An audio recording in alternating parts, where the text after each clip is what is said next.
تاہم اس دوران متاثرہ افراد نے اپنے اپنے طور پر گمشدہ ساز و سامان کا سراغ لگانے کی سرتوڑ کوشش جاری رکھی۔ اس واقعے کے متاثرین میں رحیم یار خان شہر کے دو ممتاز ترین ٹھاکر خاندان بھی تھے۔ ان دونوں خاندانوں کی آپس میں رشتہ داری تھی۔ ان لوگوں کے پاس قدیم جنگی ہتھیاروں کا نایاب کلیکشن تھا۔ یہ بے بہا نوادرات بھی دیگر سامان کے ساتھ ہی بیکانیر روانہ کیے گئے تھے۔ اس واقعے سے کچھ عرصہ پہلے صوبائی برٹش گورنمنٹ نے یہ نوادرات اپنی تحویل میں لینے کے لیے دونوں ٹھاکر خاندانوں سے بات کی تھی اور اس سلسلے میں بھاری رقوم بھی آفر کی گئی تھی۔ ابھی یہ بات چیت کسی نتیجے پر نہیں پہنچی تھی کہ مالکان ان نوادرات سے ہاتھ دھو بیٹھے۔ اس میں سے کچھ نوادر قریباً 725 سال پرانے تھے اور ان کا تعلق منگولوں کے ایک شاہی خاندان سے تھا۔ ایک تلوار اور کچھ خنجر اس سے بھی پہلے کے دور کے تھے۔ وکٹوریہ عہد سے تعلق رکھنے والی کچھ اشیاء اس ذخیرے کا جوہر خاص تھیں اور برٹش گورنمنٹ کی ان پر خصوصی نگاہ تھی۔ مصنف کو ان میں سے کچھ اشیاء کی تصاویر بھی دستیاب ہو گئی تھی اور وہ اس نے اپنے آرٹیکل کے ساتھ شائع کرا دی تھی۔ اس آرٹیکل کی اشاعت کے بعد 2 انڈین جرائد نے بھی اس حوالے سے مضامین شائع کیے تھے۔ ان میں سے آثار قدیمہ کے ایک ماہر پروفیسر محمد نوشاد دہلوی کا مضمون قابل ذکر تھا۔ اس مضمون میں بتایا گیا تھا کہ گم ہونے والے زر و جواہر کی مالیت لاکھوں میں نہیں کروڑوں میں تھی، اور اگر کسی طرح ٹھیک ٹھیک حساب لگایا جا سکے تو اس واردات کو اس علاقے میں ہونے والی ریکارڈ واردات قرار دیا جا سکتا ہے، لیکن شاید درست اعداد و شمار کبھی بھی سامنے نہیں آ سکے، کیونکہ ورثہ میں سے اکثر حضرات اب اس دنیا میں نہیں، اور جو ہیں وہ بھی نہ جانے کہاں کہاں ہیں۔ مضمون نگار نے اپنے مضمون میں ان دونوں ٹھاکر خاندانوں کا بھی ذکر کیا، جن کے مجموعی نقصان کا تخمینہ قریباً 6 کروڑ روپے تھا۔ مضمون نگار نے لکھا تھا کہ ٹھاکر خاندانوں کے سامان میں جنگی ہتھیاروں کے علاوہ بیش قیمت ہیرے اور طلائی ضروف شامل تھے۔ اس دولت کی گمشدگی کے بعد ان دونوں خاندانوں پر اچانک زوال آیا۔ ایک خاندان کا سربراہ ٹھاکر وجے آنند 6 جولائی 1955 کو دل کا دورہ پڑنے سے سرگواشی ہو گیا۔ بعد ازاں بچی کھچی جائیداد کے تنازع نے اس کے وارثوں کو آپس میں لڑا کر تباہ برباد کر دیا۔ دوسرا خاندان لوٹ پٹ کر بیکانیر پہنچا۔ ان لوگوں نے اپنے ذرائع سے گمشدہ اثاثوں کی تلاش شروع کی۔ اس تلاش کے دوران ایک صحرائی قبیلے سے ان کی انبن ہو گئی اور چند افراد قتل ہو گئے۔ دشمنی اور مقدمے بازی کا ایسا سلسلہ چلا کہ 2-3 برسوں میں ہی یہ لوگ کوڑی کوڑی کے محتاج ہو گئے اور پھر نہ جانے کہاں کہاں بکھر گئے۔ جرائد کے ان تراشوں کے علاوہ بھی بہت سے کاغذات فائل میں موجود تھے۔ ظاہر ہے ان میں گمشدہ دولت کے حوالے سے تفصیلات ہوں گی، لیکن کیپٹن بھوانی نے ان تراشوں کے سوا مجھے کچھ اور نہیں دکھایا۔ اس نے تراشے بریف کیس میں رکھ کر اس کے اندر سے ایک طے شدہ کاغذ نکالا اور اسے کھولتا چلا گیا۔ یہ ایک جہازی سائز کا نقشہ تھا۔ اس نے نقشہ دیوار پر آویزہ کر دیا۔ اس میں بھارت کے جنوبی پنجاب اور شمالی راجستھان کے علاقے دکھائے گئے تھے۔ فیروز پور، فرید کوٹ، سورت نگر، راج گڑھ، ناگور وغیرہ کے شہر موٹے حروف میں نظر آ رہے تھے۔ اس نقشے پر کئی جگہ سرخ پینسل سے نشانات لگائے گئے تھے۔ فرید کوٹ کے نواح میں گنڈارا پور گاؤں تک کی نشاندہی کی گئی تھی۔ ایک لائن کے ذریعے وہ راستہ دکھایا گیا جس میں ہم سفر کر کے تاندل اسٹیٹ پہنچتے تھے۔ جہاں ہماری جیپ کو حادثہ پیش آیا وہاں سرخ دائرہ کھینچا تھا۔ کچھ دیر اس نقشے پر گفتگو ہوتی رہی۔ میں نے سنجیدہ لہجے میں کہا، یور ہائنس، گستاخی معاف، میں اس نقشے کو فی الحال ضروری نہیں سمجھتا۔ میری مؤدبانہ رائے ہے کہ ہمیں سب سے پہلے اس جگہ پہنچنا چاہیے جہاں ٹرک کو آخری بار دیکھا گیا تھا۔ میرا مطلب گنڈارا پور گاؤں کے عشرت فارم سے ہے۔ جیسا کہ آپ کو پتہ چل گیا ہوگا وہاں ایک قتل بھی ہوا ہے۔ یقیناً مقامی پولیس اس قتل کی تفتیش کر رہی ہوگی۔ ہو سکتا ہے انہیں کوئی اہم سراغ مل چکا ہو یا پھر ہم وہاں سے ہی کوئی سراغ ڈھونڈنے میں کامیاب ہو جائیں۔ مہاراج نے پوچھا، تو تم چاہتے ہو کہ فرید کوٹ جایا جائے؟ میری ناچیز رائے تو یہی ہے جناب، لیکن تمہارے اور مس غزالہ کے لیے وہاں بہت خطرات ہیں۔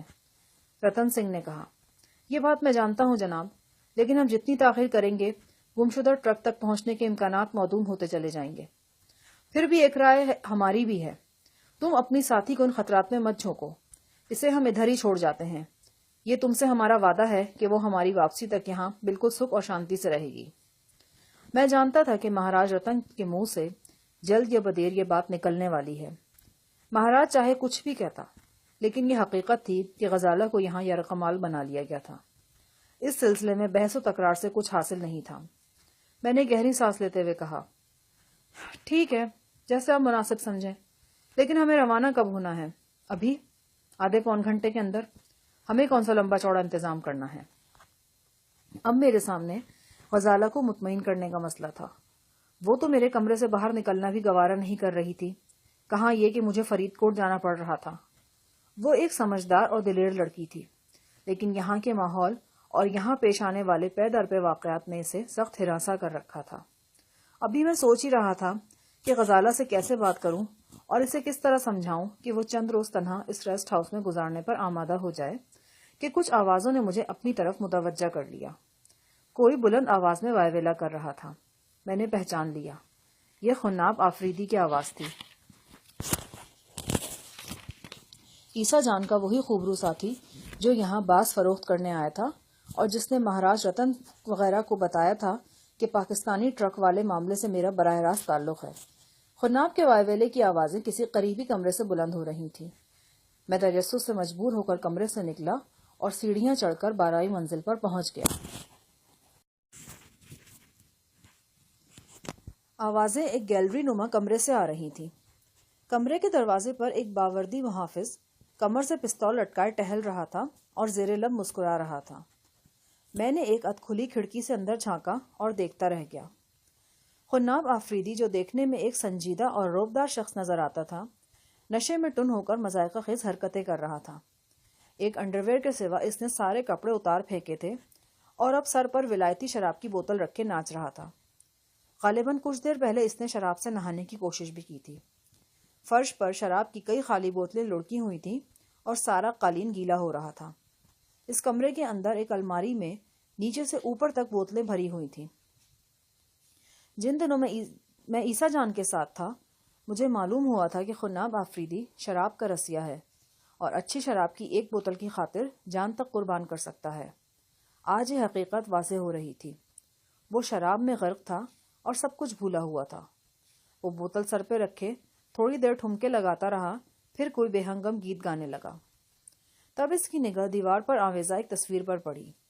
یہ ہالی ووڈ کی ساحرہ راکیل ولیج کی ایک نیم اریاں تصویر تھی۔ خناب ایک کرسی پر چڑھ کر تصویر سے لپٹ گیا اور ماں ماں پکارنے لگا۔ تو میری ماں ہے، مجھے چھوڑ کر مت جانا، اس نے ٹوٹی پھوٹی اردو میں کہا۔ پھر دوڑ کر ایک کپڑا اٹھا لایا اور اس سے راکیل ولیج کا جسم ڈھانپنے کی کوشش کرنے لگا۔ اس کی آنکھوں سے آنسو بہ رہے تھے اور وہ مسلسل بڑبڑا رہا تھا۔ مجھے اس پر ترس آنے لگا۔ وہ راجستھان کے اس دور دراز علاقے میں باس فروخت کرنے آیا تھا، لیکن اپنی ایک غلطی کے سبب سنگین مشکل میں گرفتار ہو گیا تھا۔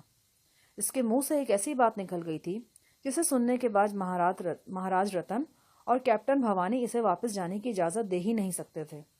بات سیدھی سادی تھی۔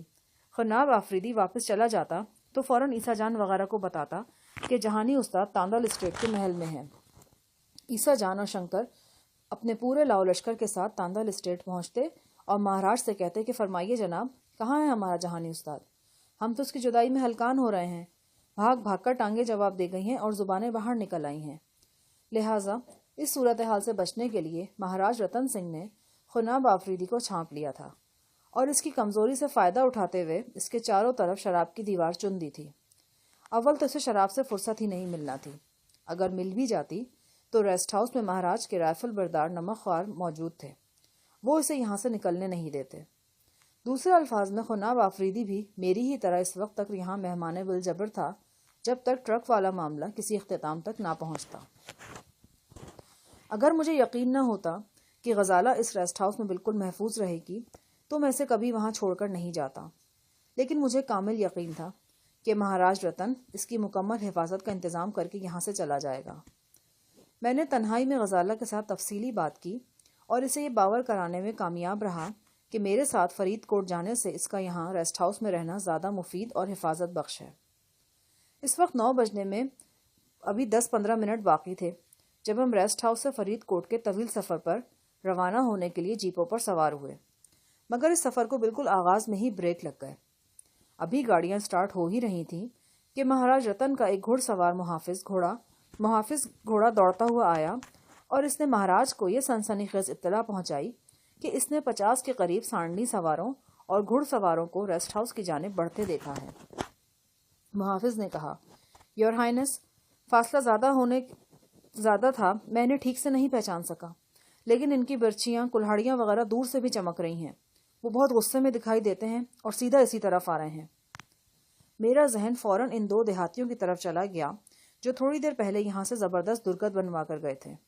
عین ممکن تھا کہ میرا اندازہ غلط ہو اور وہ اپنی بے عزتی کا بدلہ چکانے یہاں آ پہنچے ہوں۔ بعض اوقات لوگوں کے ایک گروہ میں کسی ایک کی ذلت اور رسوائی سب کے لیے اشتعال کا باعث بن جاتی ہے، اور وہ فرد واحد کی طرح ذمہ دار شخص یا اشخاص کے خلاف اٹھ کھڑے ہوتے ہیں۔ مجھے بھی یہ کوئی ایسا ہی معاملہ لگ رہا تھا۔ ممکن تھا کہ دونوں گمشدہ دیہاتیوں کو ڈھونڈنے کے لیے وہ پہلے سے کچھ لوگ نکلے ہوئے ہوں۔ اپنے لہو لہان اور زخم ساتھیوں کو دیکھ کر ان کے غم و غصے میں اضافہ ہوا ہو اور وہ مہاراج سے حساب بے باک کرنے کے لیے یہاں پہنچ گئے ہوں۔ میں نے دیکھا مہاراج رتن سنگھ کا سانولا چہرہ خون کے دباؤ سے کچھ اور سانولا ہو گیا ہے، آنکھیں جیسے شعلے برسا رہی تھی۔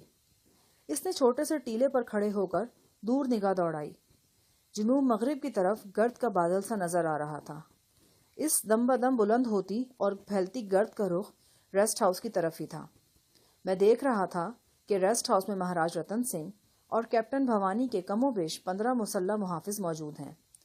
40-50 برچھی برداروں سے نمٹنا ان کے لیے چندہ مشکل نہیں تھا۔ اگر آنے والوں کے پاس چند ایک رائفلیں بھی ہوتی تو کوئی خاص فرق نہیں پڑتا تھا، اور ابھی تو یہ طے ہونا باقی تھا کہ وہ لوگ ریسٹ ہاؤس کی طرف جھگڑا مول لینے کے لیے آ رہے ہیں یا کسی اور غرض سے۔ دور دراز علاقوں میں جہاں انتظامیہ کی گرفت کمزور تر ہوتی ہے، اس قسم کے واقعات رونما ہوا ہی کرتے ہیں۔ اکثر اوقات جوشیلے لوگ اپنے تنازعات خود حل کرنے کی کوشش کرتے ہیں، اور انصاف طلبی کے لیے پولیس کے پاس جانا بزدلی سمجھا جاتا ہے۔ خاص طور پر جس قسم کے مادر پدر آزاد علاقے میں تھا، وہاں اس قسم کی آندھیاں اکثر چلتی رہتی ہیں۔ لیکن یہاں حیرت کی بات یہ تھی کہ کچھ بے سر و سامان قسم کے دیہاتی مہاراج رتن سنگھ آف تاندل جیسے شخص سے لڑائی مول لینا چاہ رہے تھے۔ کم از کم اطلاع دینے والا تو یہی اطلاع دے رہا تھا۔ 5-10 منٹ بعد گھوڑوں کی ٹاپیں صاف سنائی دینے لگی، اور پھر ایک ڈھلان کے بالائی کنارے پر گھڑ سوار نظر آنے لگے۔ وہ ایک غضبناک جتھے کے مانند نمودار ہوئے اور ڈھلان کے عرضی رخ پر دور تک پھیل گئے۔ میں نے انہیں غور سے دیکھا اور مجھ پر ایک نیا انکشاف ہوا۔ وہ دیہاتی نظر آنے کے باوجود عام دیہاتی نہیں تھے۔ ان کی بھاری بھرکم پگڑیوں اور ڈھالوں میں ایک خاکستری رنگ کی چوڑی پٹی صاف نظر آ رہی تھی۔ وہ ملتے جلتے لباس پہنے ہوئے تھے اور ان میں سے اکثر کے ہتھیار بھی ایک جیسے تھے، بانس کے دستے والی لمبوتری برچیاں اور چھوٹی چھوٹی کلاڑیاں، لیکن وہ آتشی اسلحے سے یکسر محروم نہیں تھے۔ درمیان میں کافی فاصلہ ہونے کے باوجود مجھے کئی افراد کے ہاتھوں میں رائفلیں نظر آ رہی تھیں۔ میرا ذہن فوراً اس واقعے کی طرف چلا گیا جب میں نے ریسٹ ہاؤس کے عقب سے کچھ پگڑی پوش افراد کو بھاگتے دیکھا تھا۔ اس وقت بھی مجھے یہ معاملہ پراسرار محسوس ہوا تھا۔ اب اس بات میں شبہ کی کوئی گنجائش نہیں رہی تھی کہ یہ وہی لوگ ہیں جن کے بارے میں مہاراج رتن سنگھ کے باوردی محافظ نے کہا تھا کہ اب ان غیرت مندوں کا سدباب کرنا ہی پڑے گا۔ یہ بات وضاحت طلب تھی کہ ان غیرت مندوں نے کس بات پر غیرت کھا رکھی ہے۔ آخر وہ مہاراج جیسے شخص سے ٹکرا کر کیا حاصل کرنا چاہتے ہیں؟ گھڑ سوار اور ساڑنی سوار ایک جگہ آ کر رک گئے تھے، نہ آگے بڑھ رہے تھے نہ پیچھے ہٹ رہے تھے، جیسے تذبذب میں ہوں کہ کیا کریں۔ 5-10 منٹ اسی طرح گزر گئے تو مہاراج رتن سنگھ نے گرج کر عتیق خان کو آواز دی۔ وہ دوڑتا ہوا آیا اور اٹینشن کھڑا ہو گیا۔ ہمارا خیال ہے عتیق خان، ان لوگوں کو سبق سکھانے کے لیے یہ بہت مناسب موقع ہے، لیکن پہلے ان کی نیت معلوم ہونی چاہیے۔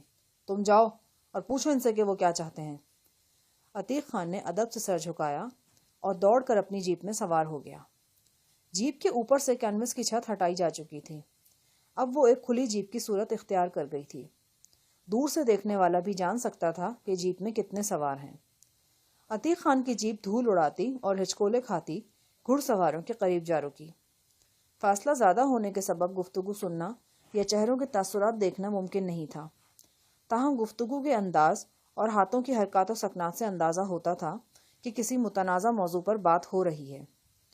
قریباً 10 منٹ بعد عتیق خان جیپ دوڑاتا واپس آیا۔ اب اس کا چہرہ بھی لال بھبو کا ہو رہا تھا۔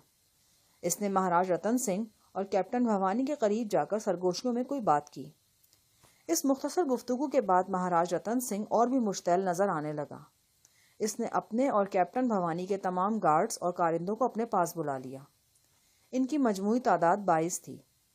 گاڑیوں کے ڈرائیور اور دیگر محافظ بھی اس میں شامل تھے۔ 3-4 کے سوا وہ سب کے سب آتشی ہتھیاروں سے مسلح تھے۔ مہاراج نے غرا کر کہا، ان کتوں کو ٹھیک ٹھاک سبق سکھانا ہے، 8-10 مر بھی جائیں تو کوئی بات نہیں۔ کیپٹن بھوانی نے قہقہا لگا کر اپنے مضبوط اعصاب کا مظاہرہ کیا۔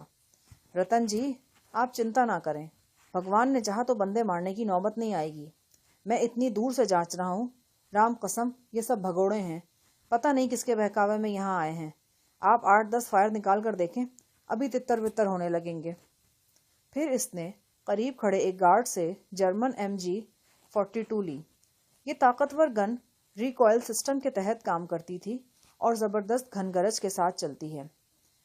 کیپٹن بھوانی نے گن کی نال آسمان کی طرف کر کے ٹریگر دبایا اور 2 وقفوں کے ساتھ قریباً 2 درجن راؤنڈ فائر کیے۔ خوفناک تڑتڑاہٹ سے قریب و جوار گونج اٹھے اور اس کے ساتھ ہی فاصلے پر کھڑے دیہاتی تتر بتر ہونے لگے۔ وہ درمیان سے کائی کی طرح پھٹ گئے تھے۔ کچھ پیچھے ہٹ کر ڈھلان کی دوسری طرف اوجھل ہو گئے اور کچھ بائیں جانب کھجوروں کے ایک جھنڈ کے قریب سمٹ گئے۔ کیپٹن بھوانی مسکرانے لگا۔ اس کے ایک بالائی دانت کا تھوڑا سا کونا ٹوٹا ہوا تھا، لیکن یہ شکستہ دانت اس کی مسکراہٹ کو بدصورت بنانے کی بجائے جاذب نظر بنا دیتا تھا۔ اس نے گن بڑی رغونت سے واپس گارڈ کی سمت اچھال دی اور بولا، رتن جی، میری تو رائے ہے کہ ان بھیڑوں کو مارنے کے بجائے گھیر کر پکڑ لیں اور باندھ کر یہاں لے آئیں۔ ان میں سے کچھ پھنے خان قسم کے جو بندے ہیں نا، ان کو کاکڑ کے حوالے کر دیں۔ 1 گھنٹے کے اندر سب آپ کے پاؤں نہ چاٹنے لگے تو میرا نام بدل دیں۔ کیپٹن بھوانی کی باتوں نے مہاراج رتن سنگھ کے جارحانہ عزائم کو ہوا دی اور اس کی شکل سے نظر آنے لگا کہ وہ مرنے مارنے پر آمادہ ہو رہا ہے۔ اس نے 5 گارڈز کی ایک ٹولی کو دوسرے گارڈ سے علیحدہ کیا اور انہیں خصوصی ہدایات دینے لگا۔ تھوڑی دیر بعد یہ گارڈز ریسٹ ہاؤس میں داخل ہوئے اور عمارت کی عقبی جانب سے نکل کر درختوں میں روپوش ہو گئے۔ صاف پتہ چل رہا تھا کہ مہاراج رتن سنگھ اپنے تربیت یافتہ مسلح گارڈز کے ذریعے دیہاتیوں کو گھیرنے کا پروگرام بنا رہا ہے۔ اسی دوران 2-3 بھاری بھرکم گاڑیوں کا شور سنائی دیا۔ یہ شور ہمارے بائیں پہلو سے ابھر رہا تھا۔ ٹیلوں کے عقب سے گرد کے بادل بھی دکھائی دے رہے تھے۔ میں نے مہاراج رتن سنگھ کے ایک گارڈ کو قیاس آرائی کرتے سنا کہ شاید پولیس پہنچ گئی ہے، مگر اگلے چند سیکنڈ میں یہ قیاس غلط ثابت ہوا۔ آنے والی گاڑیاں پرائیویٹ تھیں۔ ان کی تعداد 3 تھی، 2 ٹرک تھے اور ایک ٹریکٹر ٹرالی۔ ٹرالی کے اوپر سایہ رکھنے کے لیے ایک چھپر سا بنا ہوا تھا۔ ٹرک خستہ حال تھے اور اندازہ ہوتا تھا کہ مقامی طور پر اینٹیں، ریت وغیرہ ڈھونے کے لیے استعمال ہوتے ہیں۔ جو ہی یہ تینوں گاڑیاں رکی، ان میں سے دیہاتی چھلانگیں لگا لگا کر نیچے اترنے لگے۔ وہ سب کے سب مسلح تھے۔ ایک کے پاس آتشی ہتھیار بھی تھے۔ اس بات میں شک کی کوئی گنجائش نہیں تھی کہ ان لوگوں کا تعلق بھی اسی مسلح جتھے سے تھا جو پہلے سے یہاں خم ٹھوکے کھڑا ہے۔ گاڑیوں سے اترنے والوں کی تعداد حیران کن حد تک زیادہ تھی۔ وہ کم و بیش 250 افراد تھے، جوان، لڑکے، بوڑھے، ان میں ہر عمر کے لوگ شامل تھے۔ اکثر افراد کے سروں پر خاکستری پٹیوں والی پگڑیاں تھیں۔ جیسا کہ میں نے بتایا ہے، یہ لوگ پگڑی کو ایک خاص انداز سے باندھتے تھے۔ پگڑی نیچے سے پھیلی ہوئی اور اوپر سے بہت گھٹی ہوئی نظر آتی تھی۔ اس کا طویل پلو سامنے کی طرف لٹکتا رہتا تھا یا اسے منہ پر لپیٹ کر منڈاسی کی شکل دے دی جاتی تھی۔ تینوں گاڑیوں کے ساتھ چند گھوڑے اور خچر بھی تھے، اور اس پر بس نہیں ہو گیا تھا۔ ابھی چھوٹی چھوٹی ٹولیوں کی صورت میں پیدل اور سوار لوگ موقع پر پہنچ رہے تھے۔ میں نے مہاراج رتن سنگھ اور کیپٹن بھوانی کو دیکھا۔ ان کے چہروں پر جوش و خروش کی جگہ اب پریشانی اور ہراس نے لے لی تھی۔ کیپٹن بھوانی نے مہاراج سے مخاطب ہو کر پرتشویش لہجے میں کہا، یہ کیا ہو رہا ہے رتن جی؟ یہ مورخ کہاں سے چلے آ رہے ہیں؟ کوئی گہری سازش لگ رہی ہے کیپٹن۔ گاڑیوں میں سے برآمد ہونے والوں نے پہلے سے موجود مسلح افراد کے ساتھ مل کر ریسٹ ہاؤس کو 3 اطراف سے گھیرے میں لے لیا۔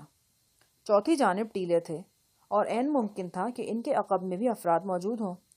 یک مجھے صورتحال کی اصل سنگینی کا احساس ہوا۔ مہاراج رتن سنگھ آف تاندل اور کیپٹن بھوانی علاقے کے 2 نہایت بااثر اور طاقتور اشخاص ہونے کے باوجود اپنے چند کارندوں کے ساتھ اس الگ تھلگ ریسٹ ہاؤس میں پھنس گئے تھے۔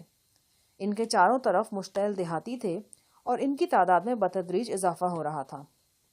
مشکلات اور حوادث کو ہمیشہ میرے ساتھ ربط رہا ہے۔ اب جو یہ واقعہ رونما ہوا تھا، نہ جانے کب سے اس کے اسباب پیدا ہو رہے تھے۔ یہ واقعہ چند روز پہلے یا بعد میں بھی رونما ہو سکتا تھا، مگر یہ آج ہوا تھا، اور اس ریسٹ ہاؤس میں موجود تمام دوسرے لوگوں کی طرح میری اور غزالہ کی زندگی کو بھی خطرات لاحق ہو گئے تھے۔ مہاراج رتن سنگھ نے ٹھیک ہی کہا تھا کہ جو کچھ ہو رہا ہے کسی گہری سازش کا نتیجہ ہے۔ اس بات سے قطع نظر کہ ریسٹ ہاؤس کو گھیرنے والے کون تھے اور کہاں سے آئے تھے، یہ حقیقت تھی کہ اس ریسٹ ہاؤس کا گھیراؤ بے حد منظم طریقے سے اور بڑے مناسب موقع پر کیا گیا تھا۔ یہ بات قرین قیاس تھی کہ ریسٹ ہاؤس میں ہی حملہ آوروں کا کوئی مخبر موجود ہو اور اس نے گھیراؤ کے سلسلے میں حملہ آوروں کی مدد کی ہو۔ اس ریسٹ ہاؤس میں ٹیلی فون تھا، نہ کوئی اور ایسا ذریعہ جس سے جوپور میں رابطہ قائم کیا جا سکے۔ چاروں طرف جنگل تھا یا اونچے نیچے ریتیلے ٹیلے تھے۔ یہاں کچھ بھی ہو جاتا کسی کو کانوں کان خبر نہیں ہونا تھی۔ بے شک گارڈز کے پاس جدید رائفلیں موجود تھیں، لیکن یہ چند رائفلیں بپھرے ہوئے لوگوں کے جمع غفیر کو کب تک فاصلے پر رکھ سکتی تھیں؟ ان حوصلہ شکن حقائق کا عکس اب مہاراج کے ساتھ ساتھ کیپٹن بھوانی کے چہرے پر بھی نمایاں نظر آنے لگا تھا۔ وہ جو تھوڑی دیر پہلے تک بھیڑوں کو زندہ پکڑنے اور الٹا لٹکانے کی باتیں کر رہا تھا، اب بار بار پیشانی سے پسینہ پوچھنے پر مجبور تھا۔ یہ حالات کے نرنگی کا ادنا سا نمونہ تھا۔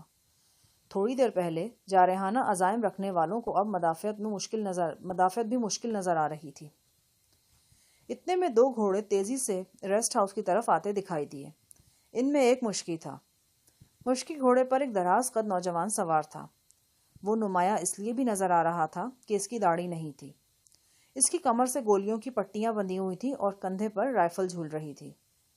دونوں گھڑ سوار مہاراج اور کیپٹن کے روبرو جا رکے۔ کیپٹن بھوانی کا کتا اجنبیوں کی بو پا کر زور و شور سے بھونکنے لگا۔ دراز قد نوجوان اچھی شکل و صورت اور مضبوط جسم کا مالک تھا۔ گلے میں ایک خوبصورت اور وزنی طلائی زنجیر تھی۔ اس کی آنکھوں میں آگ سی جل رہی تھی اور چہرہ تمتما رہا تھا۔